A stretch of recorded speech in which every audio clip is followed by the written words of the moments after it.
Oh, there we go. Let's try this again. Okay. It works when it's turned on. So I'm Andy Johnson, or at Pierogi Powered on Twitter. I'm going to follow on from TJ's talk of Diary of a Security Noob with how to build out security monitoring. So a little bit about who I am. I already gave my name, Andy Johnson, once again for you later arrivals. I fell into blue teaming. I was previously a BlackBerry admin back when they were cool. In the steel industry, I somehow detected APT1 while I was there. From TJ's talk about not being an a-hole, as he said it, coming out of endpoint support, I talked to my colleagues, hey, if anybody sees anything weird, tell us in security. We're cool. We're not going to come down on you, you know, like a pile of bricks. And somebody reported, I got this weird email. When the attachment opens, it doesn't do what it's supposed to do. And I was like, well, it did do what it was supposed to do. We figured out kind of what was going on, didn't think it was that scale, reported it to leadership. A few years later, Mandiant reported on what I had caught, and then I was like, oh my god, I caught this thing. Holy crap. Okay. So since that, while also there, developed some processes, modernized some architecture. Now I'm trying to repeat the same thing in healthcare. On a side note, I'm one of the organizers for Bsides Pittsburgh. Did anybody go to it? Yeah. All about the Bsides events. How's Pittsburgh? Come on, man. Pittsburgh was good.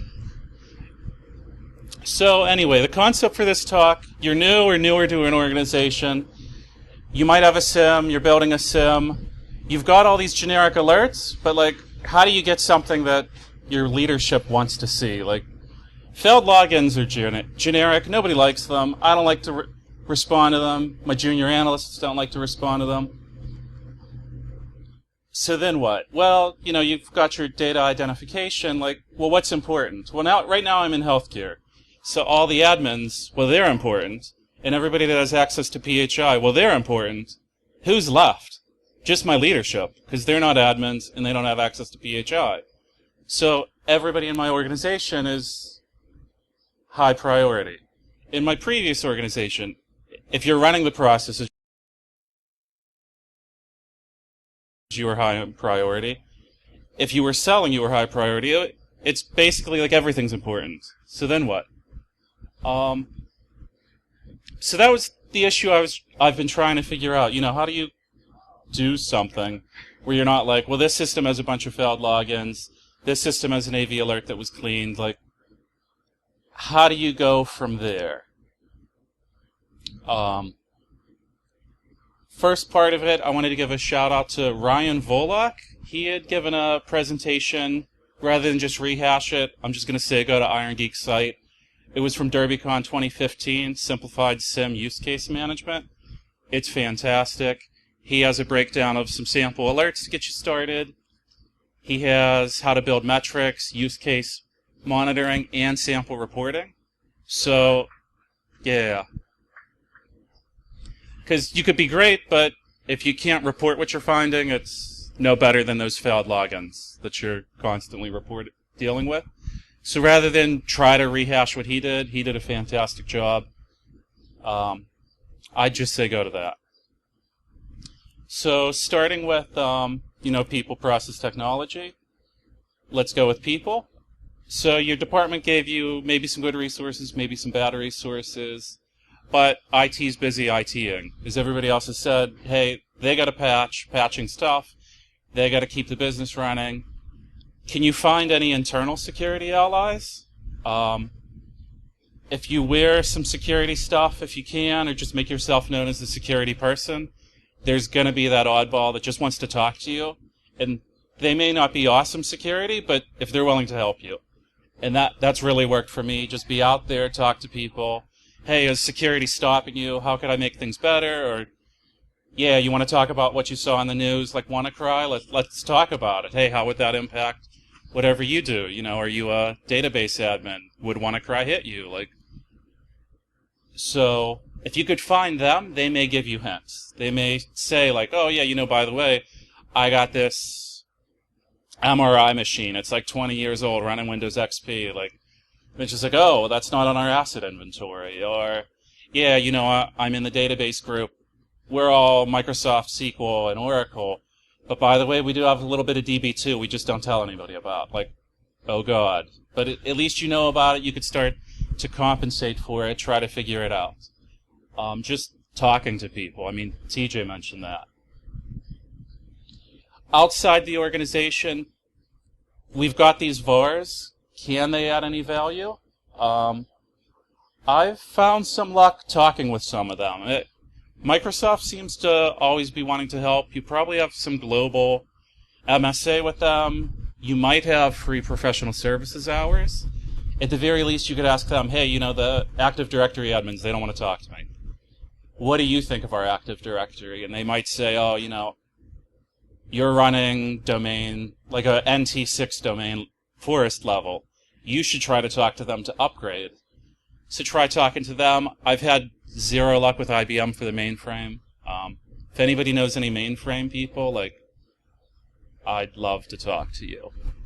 But, talk to IBM. If you've got whoever your storage people are, your database people, they might give you hints. Or at least they might even have resources. Talking to Microsoft, hey, what do I do about this forest? Do you have any recommendations? Their recommendation was, you own Microsoft Advanced Threat Analytics. I can't get your Active Directory team to install it. Boom. I had that installed the next month. Working with them, it's been fantastic. It was a free-ish product we didn't know we owned. Now we're running it. We're seeing results. Started talking to Oracle. Oh, by the way, we do have this product coming out that helps out with Oracle security. Oh, have you talked to the domain or the database admins? A little bit, and then we could work with them, build a joint case. The Oracle team's happy. We're happy. We're increasing our security, building use cases around what Oracle's suggesting. So I would try to, if you can with the VARs, you definitely got to throw yourself out there, and that's what I feel like my success has been, is you've got your generic signatures, but just start talking to people. It's going to be slow, but you start finding that better stuff. Instead of failed logins, I've got Microsoft Advanced Threat Analytics. Instead of, well, we're an Oracle and Microsoft SQL shop. Well, we're also a DB2 shop. Uh-oh. And then, finally, what do the auditors have to say? There could be risk assessments that have, from previous years, that have some insight. Hey, they might have done a risk assessment on something you don't know you had, because it's not in your CMDB. 2, they could have done a pen test and it just never came to the security organization. Maybe it was part of a purchase or a merger or something, and it's out there, but everybody on your side just totally forgot about it. It could be laying things out before we had this acquisition, we brought in a pen test. Where's the report? I don't know. You talk to internal audit or external audit, and, oh yeah, we have all these reports, but X people have been reading it, but then it just never got down to you. From there, what's important to the company? I've had trouble talking to my managers. I don't know, other people, when you've asked what's important, do you get decent results? Not really. Talk to IT, what generates a high severity alert every single time on the knock displays? Okay, you're not looking for up-down, but that's probably important.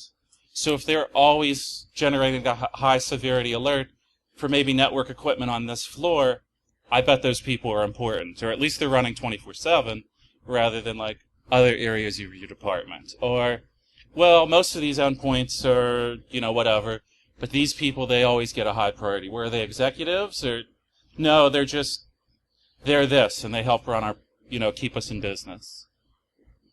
So talking to IT, you're also building relationships with the NOC and the help desk. Back to detecting APT1.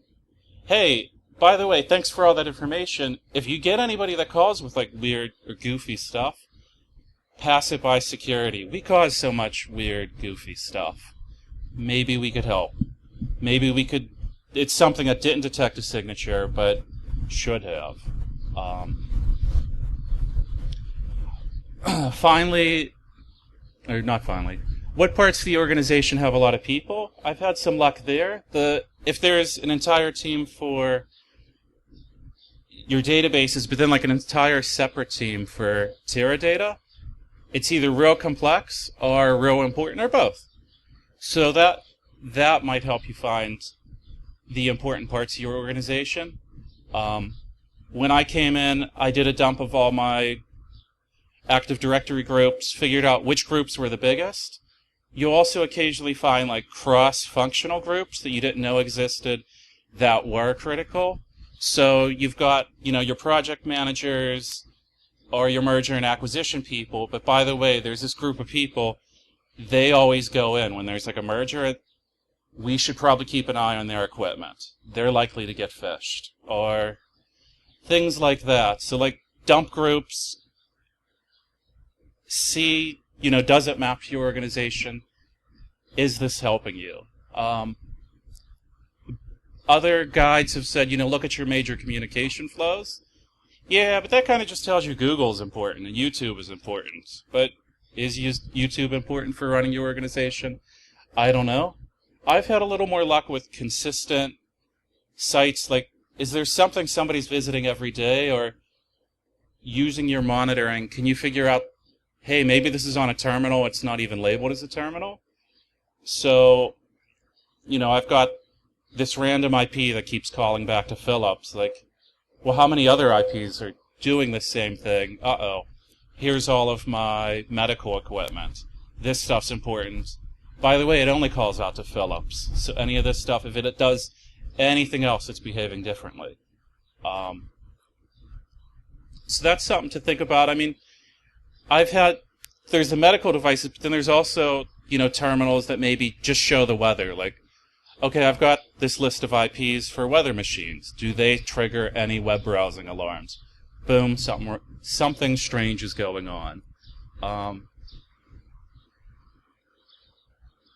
At least for my part of security, nobody's ever really explained EDI to me. So you've got like your web portal for your users, but like the whole business-to-business thing, that's always super low volume, but it keeps happening every day, and it's also super critical. So if you could just look for something that keeps happening every day, it's probably not going to trip your high volume. It's not even going to be that super consistent. It's just going to be, give me a list of sites or domains that you went to today. Did we go to them yesterday? Did we go to them the day before?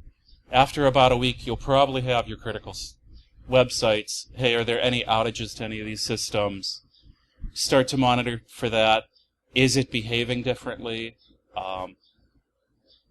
Finally, Legacy Cruft will give you a hint of what you should be looking at. If you could get old configurations for like VPN controllers, what did the ASA used to have? If there were VPN tunnels at one point and it's migrated to the internet, that might be a critical system you need to be watching. Like, if you used to have a VPN tunnel to UPS for shipping, and it's no longer there, UPS is probably still extremely important for your packaging or your shipping department. Now you know who they're working with. Or if I'm in healthcare, which I am, back to the Philips thing. If there was a VPN tunnel to Philips and it's not there, what happened to it? If that was for remote support, there's probably another connection that the remote support's going in. It's not like your organization got rid of something. It's probably still going on. You just don't know how it was working. So you've got all these SSL connections. How many of them are remote support connections, the system beaconing home? These old circuits might give you a hint of what these were. Learning like Philips or Siemens. Yeah. And then this part, this is my favorite part because I think it's a lot of fun. If you just got hired, figure out the entire process of how you got hired and start building rules around if you see anything different. And then you'll get a ton of mostly policy violations, but it's still useful. Like, how did my account get created? Who had created it?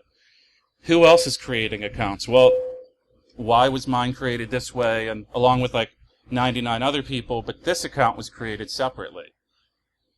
Was this account created outside the process, or maybe there's a process for like application accounts? If you've got an employee that leaves, ideally there was a employee offboarding. One, maybe there isn't. Two, how are accounts disabled? When your colleague left, what was the drift between when they walked out the door versus when their account was disabled? How's that process working? Build monitoring along that side. How are customers onboarded, offboarded? Exactly the same process. You could build monitoring around it. You might not find super critical, APT1, whatever, but at least you'll find deviations, people behaving strangely. You'll be able to show your value, like, hey, identity management's creating all of these accounts, but not these accounts. This is making my job difficult. This isn't a standard process. These customers onboard this way, but then this thing happens. We've got this person that's doing their own thing.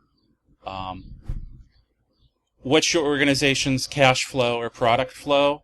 How's the money come in? How's the money come out? If the money's mostly coming in from this small portal that only has a couple people, that's probably a critical site. Set your IPS alarms to have a much lower threshold or much higher severity. Keep an eye on that site instead of, your www site that just rando people scan all day, every day. Because who cares about that? But this site that isn't your front page, that's the money-making site. That's what's high priority. That's how money's entering or products are leaving. Who has the big money data? I'm not pleased with my data classification. Everybody has PHI or they're an admin. It's terrible, but that's how the business operates, right?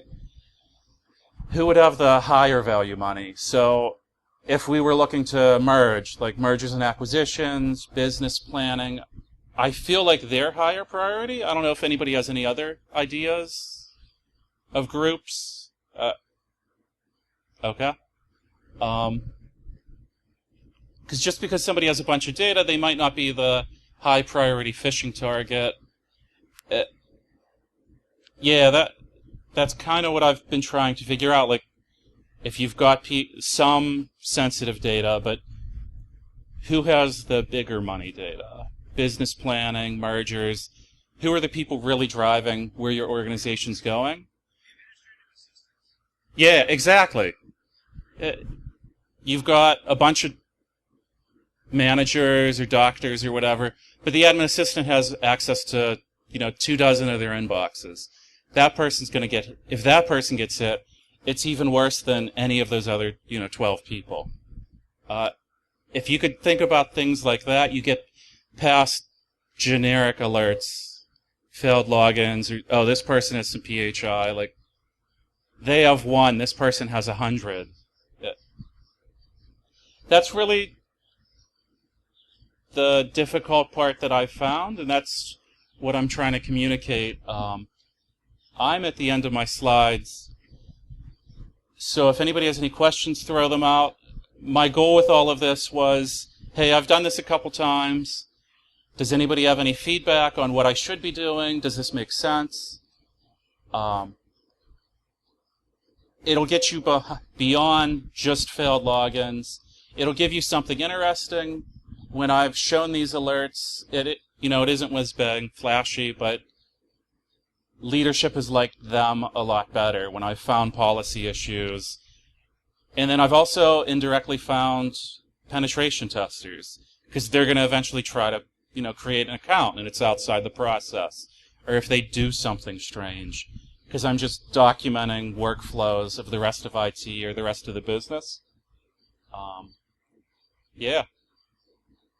Question?